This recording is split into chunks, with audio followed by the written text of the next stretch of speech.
Hey folks, Jeff Salzman here, and welcome to the Daily Evolver.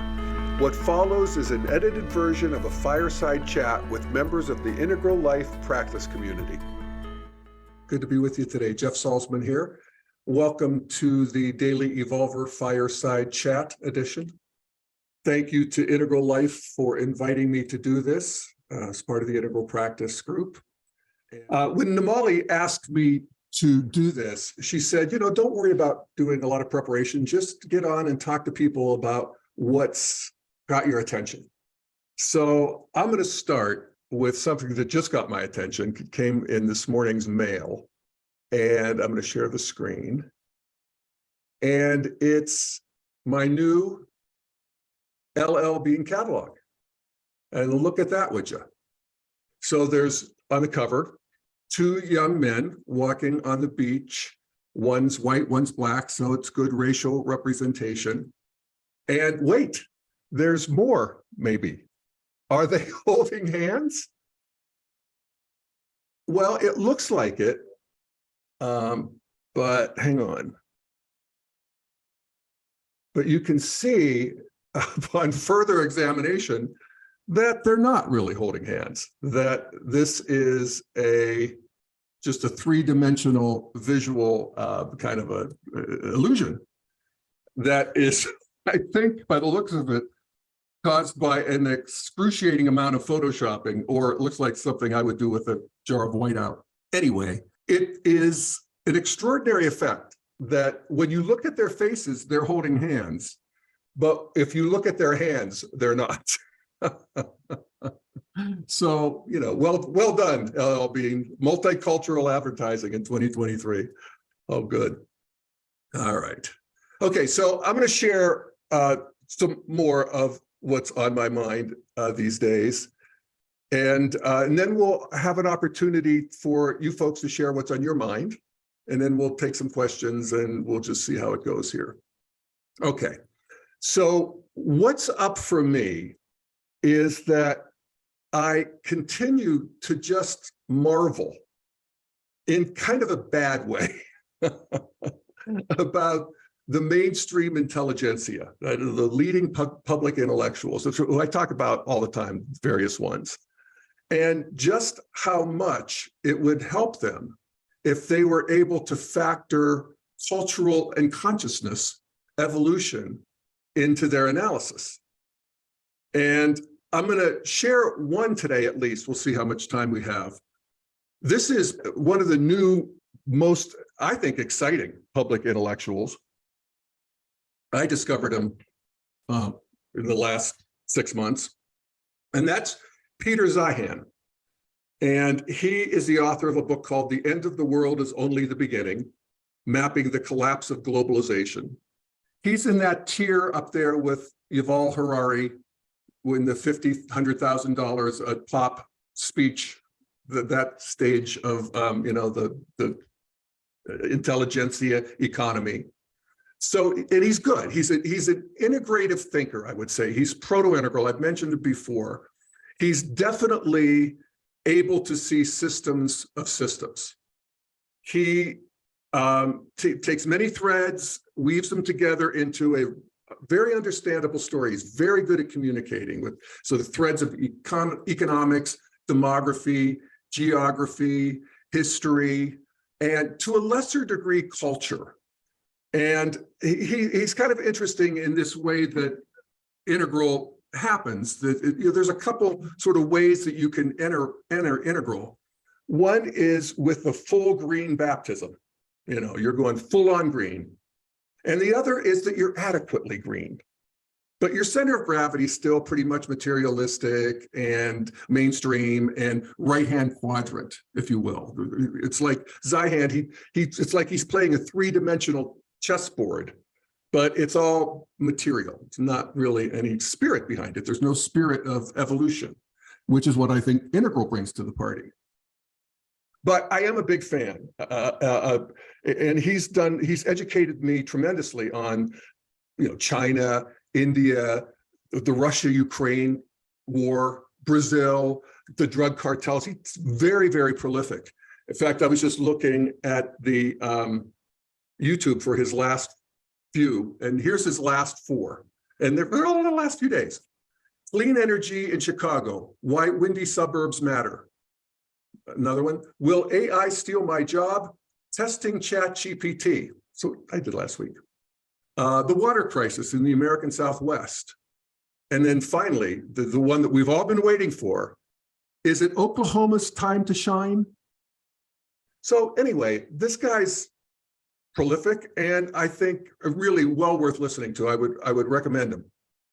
What I'm going to do is play a segment from him on a podcast, I think that just came out this week. It's the Jordan Harbinger podcast. I'd never heard of him, but he's good too. I liked him as a host. And here's a couple sentences from the description of the podcast.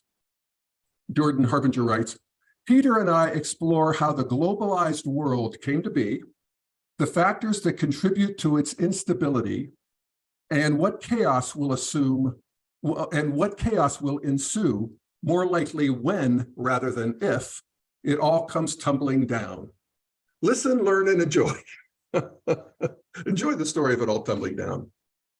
So I'm going to play this short clip here, and let me just set it up. So this clip follows a really virtuoso, I guess, description of the evolution of economics since World War II, and mostly because of World War II. And he talks about how economies before World War II were based on conquest. You went and took what you wanted, and this is colonialism and empires and so forth. Then, as he puts it, and this is a story he tells, and it's a good one, I think. After World War II, the United States had the only functional Navy, and we decided to make the world safe for free trade. So we would police and protect the oceans. And again, that was the beginning of globalization. So a country could, if they didn't have iron ore, they could get it. If they didn't have energy, they could get it. And that kicked off this last 75 years of the modern world, essentially. And Zeihan focuses a lot always, it's one of his big themes, on demographics and the threat of depopulation. And he's with Elon Musk here. It puzzles me, and I want to take it seriously, and I do, because I respect these guys. But he tells the story about how when people in globalization moved from subsistence farming into town to work for the system, if you will, then children become an economic liability rather than an economic asset, which I think is true. And as he puts it, the world ran out of children 30 years ago. Now we're running out of working age adults, and talk about mass retirement and so forth. And so here's the clip I'll share. We got the technological explosions that we know, but these were all nothing more than a moment in time, a moment that lasted 75 years, but It's now over. And so we now have to go back to what we had before World War II, but without people. That doesn't sound possible. It's not great. All right. So that's pretty extreme. We have to go back to World War II, except without people. And I actually, and I like this guy. I'm not trying to play gotcha with him. I actually don't think he really thinks that. Not literally, he's making a point. But he did say it. And I do note that in listening to hours of him, that I've never heard him talk about the system that is yet to come.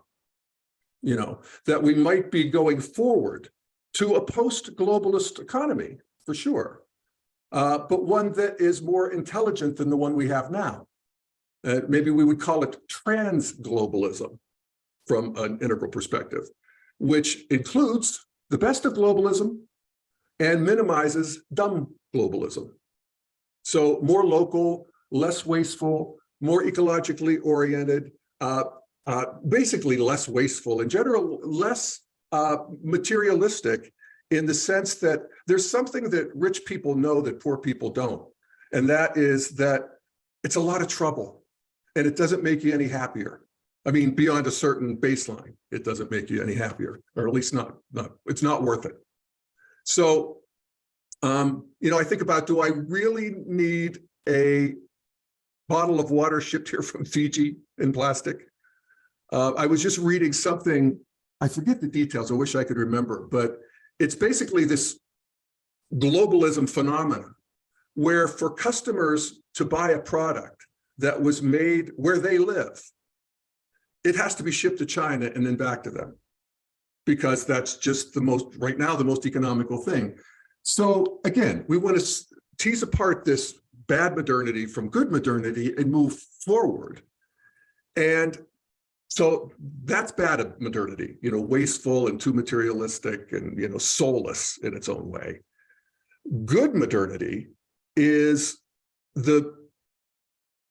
what modernity is so good at is making stuff and moving stuff and resilience around that, the concrete world. And there's 3 examples currently that I would point to that are surprising to the mainstream about the resilience of modernity. And one of them is the Russian economy post-sanctions. Now, I would and do argue that Russia is coming from a pre-modern position in terms of its foreign policy, but it does have some modern economic systems. And the sanctions, I remember predictions being that it might shrink their economy by 10, 12%. And I hoped it would, actually. But according to the World Bank, as of a year into the sanctions and the, it's the World Bank, there was the IMF too, the Russian GDP dropped by between 2 and 4%. So, not as bad, people adjust, Russia adjusts. And now going forward, still lots of predictions about how it's going to hurt in the tech sector and this and that. I don't know. We don't know, but so far not so bad. Also, another example would be the predictions about Western Europe and the winter and the cutoff of oil and gas from Russia. And that was far less onerous than expected. So much so that Germany saw their way to closing the last 2 of their nuclear power plants last Saturday. So they certainly show a confidence going forward. And then the third, and probably the most alarming, was the idea of famine. And yet the grains have kept shipping. There was an article I just read in Associated Press about an agreement a month ago on March 18th. That was an extension of, as they put it, an unprecedented wartime deal that allows grain to flow from Ukraine to countries in Africa, the Middle East, and Asia. And they extended it a month ago for another. Russia says 60 days, Ukraine says 120 days. There's all kinds of controversies about it, about insurance, about inspecting the ships for arms and sanctioning Russian fertilizer. There's no end to chaos around these agreements, but they have happened to the point where food prices have fallen for the last 11 straight months in Africa. They note that they were high anyway because of droughts. There's a political famine in Somalia, but the famine predicted from the war hasn't happened. In fact, food prices are down. So, and this actually reveals another great feature of modernity, and that is that soft power matters, reputation matters. Nobody wants to be seen as responsible for causing a famine. Russia cares how the world sees it, particularly the third world. They're holding themselves up. This is part of Putin's whole ideology around this war, as an alternative to what he calls Western hegemony, or the unipolar world of American-led West, and that he wants a multipolar world. I suppose we will all have to live with some version of a world where there's a pole of, I wouldn't say Western, from an integral perspective, it's the modern pole. The expansion of NATO was to countries who were begging to get in. This was not an expansionist regime here. And as countries move into modernity, they're going to trade with each other. They're going to want to preserve that world. And yet, there's still going to be pre-modernity and center of gravity, like the difference between Russian economics in many ways and Russian politics. One tends more modern, one tends more towards pre-modern. And we're gonna have to navigate those waters, and Integral helps us enormously, using stage theory to understand how countries naturally evolve and how that can be helped. But this idea of invading pre-modern countries to make them modern ended with Iraq. So that I think will continue. And this is where Integral is so helpful, because there will be a next economy, and it will it will include, hopefully, the wealth creation of modernity. It'll be more egalitarian, it'll be more green. It'll include more people into the circle of humane, raising the baseline of a decent life. So, I think even of the demographic collapse that Peter Zeihan and Elon Musk and many others fear and talk about, I don't doubt that there will be destructive aspects of this, and that the current system will be, or let me put it this way, that the economic and cultural system that our grandchildren will live in will be as different as the system we're in is from our grandparents' system, culture, and economics. So, let's just pause there for a second. What would that look like? And I have some ideas, and I'm curious about your ideas as well. But what I notice, and this is my critique of a lot of my heroes, Pinker and Jonathan Haidt and Schmachtenberger and Vervaeke and Peter Zeihan and others, the columnists left and right that I read, that it's like they're dealing with a steady system, that there is some sort of an assumption that this modern global liberal system is the end of history. And what Integral says is, no, it's an evolving system. And actually, if we're right about it, it's going to evolve into a more communal, egalitarian system. And there's a lot of upside to that. The analogy, and this is another thing I love about Integral, is that we can see the growth of culture sort of in the growth of an individual human being or a child. And it's like, if you're seeing the steady state, it's like you're the parent of a 4-year-old, and you see it, that your job as a parent is to make the best 4-year-old you can. If it takes years, what their interests are in their food, what they can do, what the exercise, you want the best 4-year-old possible. But, it's like Schmachtenberger says, it's a self-terminating system. It's got to be 5, it's got to be 6, it's got to be 7, And if we factor growth in, it's just another ball game. So that's kind of my critique of a lot of these heroes of mine.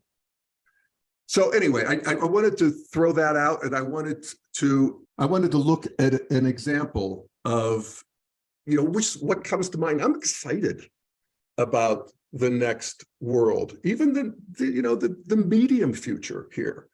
And I think of, this surfeit of old people, too many old people. And I think about, it's something I talk about with my friends, and I'm kind of blue skying it here. But I think that one of the solutions to the problem of the aging population is that aging people learn how to help each other. Whether it's with cooperative housing or some sort of cooperative care that's plugged into a larger system. I talk about this with my friends, and it's like a dream come true to them. And I think people are doing it. A move in Colorado, led by my old buddy Jared Polis, governor of Colorado, who, if you're looking for another Democratic candidate, may I say, consider Jared Polis. But it's a radical rezoning. And I don't know all the details. And I think at this point, there's just staking out negotiating positions. But I think about just a change that's happened in me as I walk around my neighborhood in Boulder and I see all these beautiful homes, big homes, and there's nobody in them. There's not nobody in them. There's an old person in them. There's some younger people here and there. But the street life is very quiet.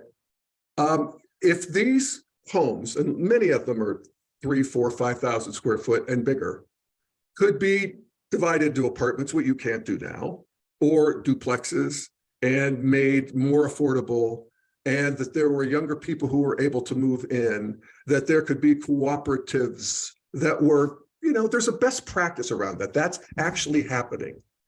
That would be a good thing. And so it's just, would be a different world. But it's, it's worth thinking about that rather than just charting the collapse of globalism as it is today. Yes, that's going to happen, but there's a new world coming.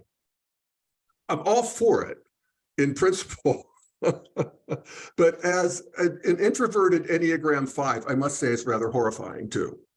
And this is where I think this is what we're playing with here as we move into integral, is that if we talk about each stage sort of moves from agentic, that is individually oriented, to communal. All right, so modernity is individual oriented and green is more communal. And the previous stage to modernity or traditionalism is more communal. So traditionalism is really the last experience of communal living that we have as a sort of a historic memory. And it's very oppressive. I mean, talk about people having claims on each other and the conformity and the no escape. That's the part, it's the integral we're going to have to integrate the communal and the agentic in a way where there's a trapdoor or a escape hatch for people like me whenever I would want it. So I don't know. I'm just, like I said, I'm just blue skying it here, but I think this is worth thinking about. And so, yeah, so I've been blabbing for a half hour here. Why don't we think about it? Why don't everybody get together and share a little bit about what's on your mind? That's what's on mine. And we're going to do small groups of 4. And the instruction is comment on what I just said, if it sparked anything. Or just what's on your mind, what's caught your attention. This is, you're with an integral group here. You're with some people who get where you're coming from. That's really precious. I remember when we would have these live events that there was an X factor that would arise when you're with a group of integral people. And so, go for that.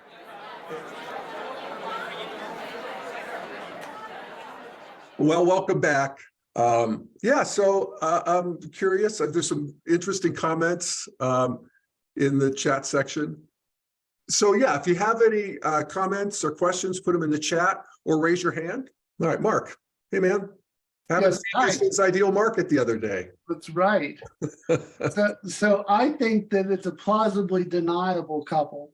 That somebody was clever enough to say a homophobic person can be told they're not a couple. Yes. And it reminds me, and this is true, in the early days of Subaru, they were trying to market their cars to lesbians because they knew that, and so there was ads that showed that the front license plate on the Subaru said Xena on it, as in Xena, the warrior princess, and that was deliberate. Yes, smart. Yeah. No, I could see the ambivalence in, somebody saw it and said, wait a second, let's get the white out.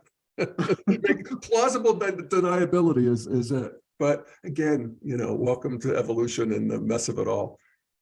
Yeah, it's a great way to move things forward without causing too much trouble. Exactly. Yeah. Except for Budweiser. Oh, yeah, they kind of overshot the mark. I don't know if anybody knows what happened with Budweiser. What did they do? Do you So want to explain it, the Molly? Yeah. So Budweiser used a popular trans person in one of their sort of advertising campaigns. So this trans woman was drinking Budweiser, and that led to even really popular musicians in the far right world to dump, they started making videotapes of themselves dumping their Budweiser into the sinks and like no longer buying, boycotting. Kid Rock, who is a very famous far right musician, took his gun out and he shot a whole bunch of Budweiser cans. And so apparently the using this trans woman has caused Dylan McVaney. Yeah. Dylan Mulvaney is the trans woman. Yeah. So in that case, it's like marketing to the future was a mistake apparently for Budweiser, because they basically ignored their current customer, who is the trucker. And I don't know. Yeah. So that's interesting. No, it's definitely a developmental worlds collide. Because this is Bud Light, and it's very much a traditional brand, and so, but Dylan Mulvaney is very much a postmodern and really pushing the edge of there. This woman who is the marketing executive, a lot of this I see it happening on Twitter and just the back and forth of it all. And I have to say, we get more intelligent as we have these arguments, I think, as a culture. It's not pretty, but I do think it's beautiful. And she came in and she said that she had been tasked with, that this Bud Light brand was diminishing and they needed a new attitude and they wanted to get rid of the bro culture. So of course that set everybody off, because there are people who like the bro culture. They identify with the bro culture. And again, welcome to the, I think, fruitful, as long as nobody's hurt too badly, fruitful mess. All right, Nina. Thank you, everyone. Yeah. Oh, I just wanted to point out the comical cancel culture, right? It's all the Greens and the liberals are the cancel culture. But who's the first people to get their guns out and start shooting things when they don't agree with it? I think that's hilarious. Yeah, no, I know. No, I'm an inveterate both sidesist. I mean, I just can't decide who's worse or better. They all live up to their expectations to me. And that's one of the, I think, great things about Integral is that I always like this image that Rand Stegan came up with, that it's like there's such a thing as altitude, and we don't want to be arrogant, but we don't want to be coy either. And so from an Integral perspective, we're looking out over the landscape, and we can see particularly these three tribes: traditional, modernism, postmodernists. And we can see them all doing their thing and how they're all at war with each other, but they can't help but get in each other's hair. And what I love about that is that there's something that where you're in the world, but not of it. And so there you have a sort of an observer position that allows you to participate in all tribes and be friendly to all tribes and appreciate all tribes, and to, as best you can, control their worst impulses, or influence them as best you can. It's like raising a kid, influence as best you can. So anyway, yeah, that's how I see it. All right, Eric, what's up? Yes, hi everyone. I'm curious to weave a few things together. So where you started, Jeff, around, the public intellectuals who, they're very sophisticated in their thinking, and, there's this perception that, geez, if they just had this one piece, boy, it might open up so much possibility. And if I tie that to the examples of the commercials like the Bud Light and so forth, I'm wondering, what is Integral's marketing failure? if we have a way of looking at the world that has more power, how come it's not catching on? And what happens if we ask that question not from the lens of what's wrong with them that they're not getting us, but what's wrong with our messaging that somehow it's not finding places to land? What kind of shadows might be there? Allergies to modernity, as a lot of people with maybe more green sensitivities in integral circles yet. And I'm just curious how we understand that and how to be more effectively advocating for what we imagine ourselves to have as a more effective lens for looking at the world. Wow. Yeah, thanks, Eric. And any ideas on answers, I would be happy to entertain. I mean, I know what's wrong with them, and I would reiterate that if I may. Particularly if we're talking about modern thinkers, there's a spirit of evolution that is too woo-woo. The idea that this whole system is alive, that it has an intention, that it's going somewhere, that it's something, there's a non-material reality that is behind the Big Bang. Or not non-material intention. So that's problematic. And the other one is that there's a developmental hierarchy. We would call it a holarchy. It's like, a sapling, a seedling, an oak. There's a natural hierarchy of growth. But, Green wants to, it just has an allergy to hierarchies. And we see this. I mean, if you try to trot out a developmental perspective on Twitter, beware, be ready, because you're going to get blowback. And that's fair enough. I mean, that's welcome to the system. In terms of what we're doing, again, I would entertain any ideas, but I would say that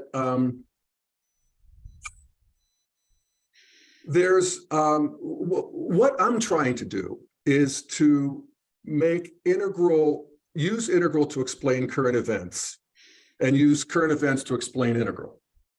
So that we, have some, there's some feeling of having this is alive and happening right now. I wouldn't overestimate our marketing failure either. I would say that integral has caught on.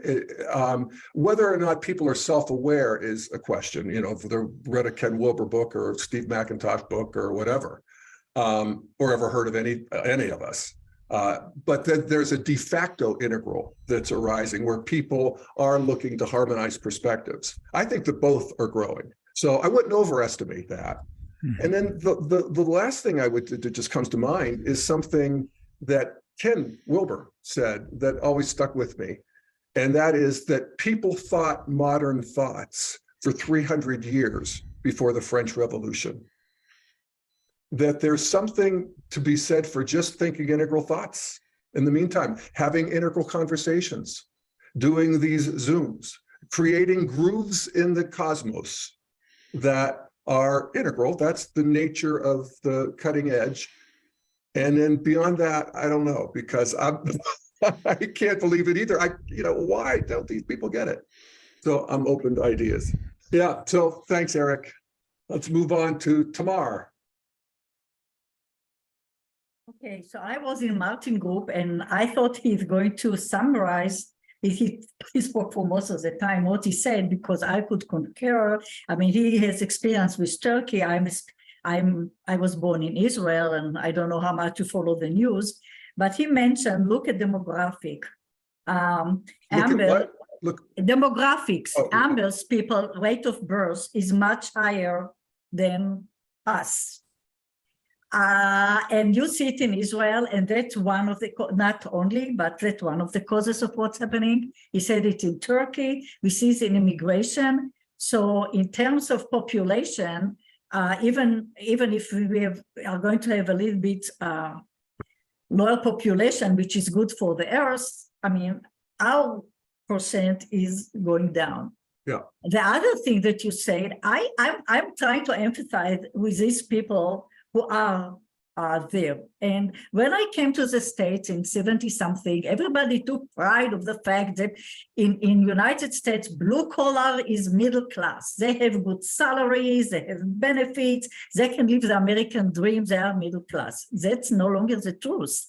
I mean, and there was a belief that, every generation will be better. And we are talking materially. America was, at least then, till now, very materialistic place. And to my surprise, I came from another world. Let's change for the worse. So, and this disappearing. And if I were there, I would have been scared, because these are very traditional people and their world is upended. Everything that they believe, for them, gay and transgender and all this is abhorring. I mean, and everything, and the world is unsafe, and they are not sure about their job and about the future. And I see actually where everybody see progress, I see polarization. Yeah. I mean, whoever made it over green, over orange and green, good green, I mean, not the extreme, what you call mean green, the good green, and then well, they are going to be there. I don't think they are going back. Yeah. I'm going to stop you. But the people, what? I just said, could you come to a question or point?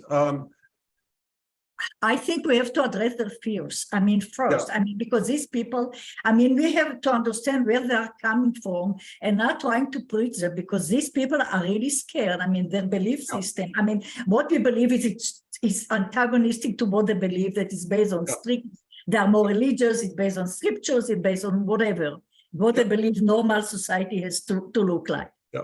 Well, so we cannot ignore. Let me just stop you there and just make a couple comments, if I may. Thank you. That's a gnarly, Israel is a gnarly problem. With the Arabs being center of gravity traditional, and some earlier. And also there's a traditional and earlier strata in Israel of, the far Zionist settlers.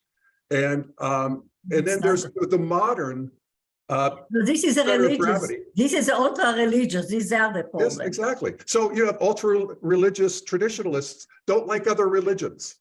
That's obvious. So I don't. The problem, Israel, to the degree that Israel can solve this problem, it'll be cutting a groove in the cosmos for the world at large, because at least half of the people on the planet, and maybe more, Ken Wilber said 3/4 of the people are traditional or earlier. Really? And that is just a fact. That's a brute fact.